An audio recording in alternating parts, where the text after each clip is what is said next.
I look like I'm going to heaven. I want to make sure you can hear me, so that's why I'm holding the microphone, because the speaker is right here and it's really loud in this room in particular. I would do it in the other room, but everybody's in there and it's literally empty in the CrossFit room right now. So that's why we're in here. So we're at Hard Work South, which is the first Hard Work that was in Raleigh. It's off of like Crabtree Boulevard Road, maybe. I don't know. I don't live in Raleigh. But I wanted to come to this one today because I had time. It's during the week. It's Thursday, and it's my last heavy deadlift day, as you saw. And I'm honestly very disappointed with how I performed.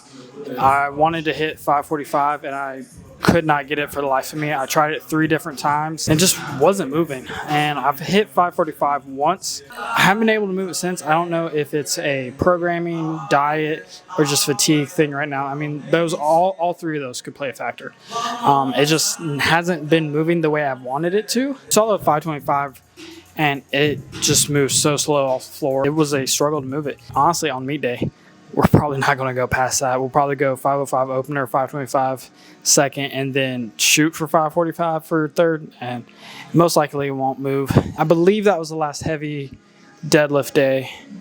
We're just going to work on the openers next week to really get those defined and speed those up a little bit.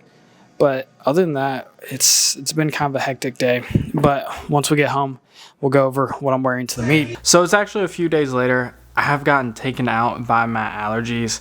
If you can hear it in my throat, everything's just been draining down and I feel absolutely terrible. If you have been following along with the Trust the Process series, near the beginning, you'll remember that I got the Nike Romaleo 4s due to my lack of ankle mobility, and I was also having some hip issues that was coming from the limited ankle mobility. I'm sticking with these for my powerlifting meet, but you could definitely still do flats if you like flats. I used to squat in dunks, and really a little further back I used to squat in blazers, but that really restricted my range of motion. Once I switched over to the dunks, my range of motion was a little bit better, but I think these have just been a really big help. And if you find yourself in a similar situation with me, that you have very limited ankle mobility and it's causing some other issues and causing you to not hit depth during training, give heels a try. You don't have to go with the Nike Romaleo 4s.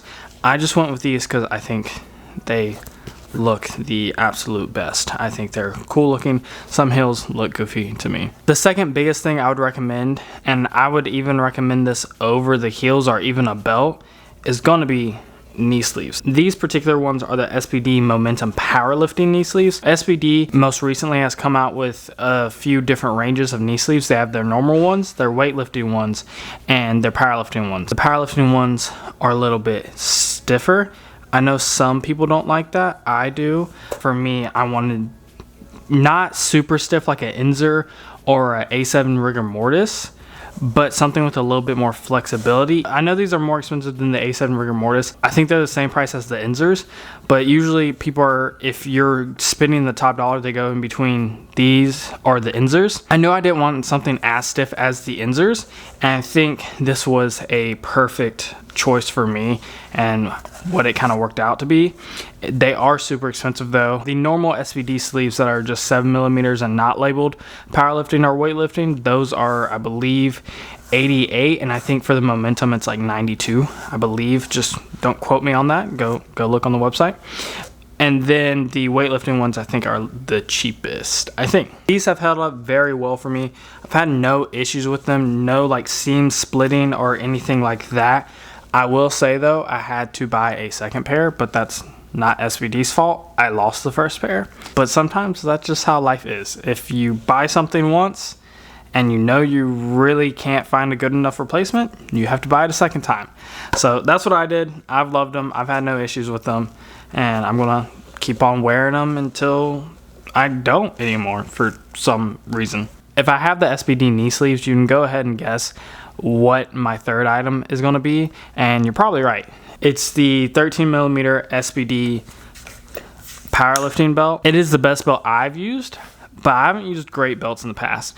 I first started out with a 10mm Rise belt, and then I went to the GBT Anaka collab belt, the first generation one. So I think that may have been like a 10mm thickness belt, maybe 13. But that one, the leather wasn't good, and then it was like a vinyl camo like print that was on it, and it just made the belt feel crunchy. I couldn't see myself using another belt anytime soon, just because I love the different adjustments you can make. I like the clip. A big thing for me was all my lever belts in the past, right here would get loose and I'd lose a screw. This, after I screwed them in for the first time, never lost them. So, you know, that's something to say, I feel like, about the craftsmanship, or maybe I just got lucky with this one. The feeling I get with this belt is absolutely amazing. Do you need a belt? No. Same thing as like the heels, knee sleeves. You don't need them, but I feel like they definitely make a big difference for me, and I would recommend them. Now, this belt is super expensive. It is $280. Do I believe it's worth $280? Depends on what your budget is. But if you want to save some money, I know Strength Shop makes really good belts.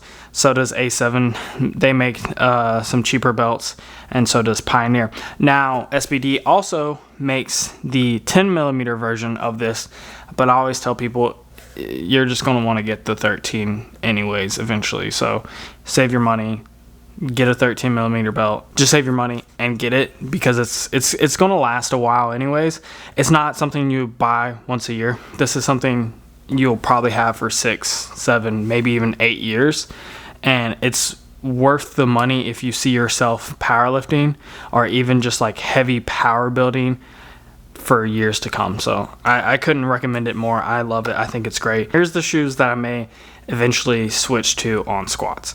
I'm going to butcher their name, but it's the Avancus. I don't know how to say the name. I'm so sorry. I apologize. They are the Apex 2.0. So if you've been keeping up with these literally just came out last week.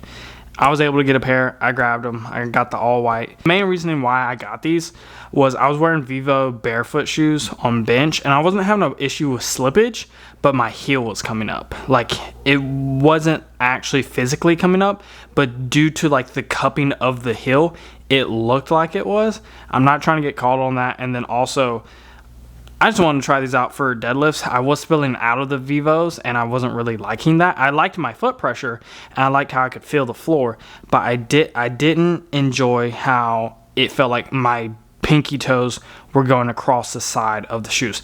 So I got these. I deadlifted in them yesterday, as you could see, and I thought they were fantastic. I've benched in them once, and I felt like they were almost the exact same as the Vivos, except my heels weren't coming up. So I like that. No issues with that. I'm going to use these for bench and deadlifts on meet day, just to make sure we're not slipping, we're not spilling out, and we're hitting everything we need to hit. If you get anything from this list, you have to have this thing, other than your membership, of course. It is a singlet. You have to have a singlet in order to compete. Now, in some cases, you may be able to get away with wearing kind of whatever, but then your lifts won't count towards like a total in the records or anything like that. So when you try to like go look at like what your meet bests were, unless you took a video or wrote them down, you may not know. This is a SBD singlet. I only got it because it matches my knee sleeves and my belt. I'm a very brand person, and it also looks cool. I like black and white. It's simple, it's clean. It's a part of the Momentum collection that they released earlier this year. I haven't trained in it. I don't train in singlets. I don't know if you do. Let me know down below if you train in singlets, but I don't. So that's why I got it. If it's good, it's a size large. Now, it's expensive. It's SBD. Of course, it's a little bit more expensive because the quality's there. But again, you can go to different brands, get a cheaper singlet, get one that works for you. And again, you can also buy used, but that's a toss up on if you feel comfortable doing that or not. But that puts a wrap on everything. Obviously, you got to have your meet day snacks. You got to have your meet day fluids. You just got to bring your best energy and your best attitude to meet day to really challenge yourself and really realize why you're there. If you liked what you saw today, click the like button, subscribe, comment down below. Do you wear a singlet while training? If not, why? If you do, why? I would just like to know. But anyways, as always, I love you. Bye.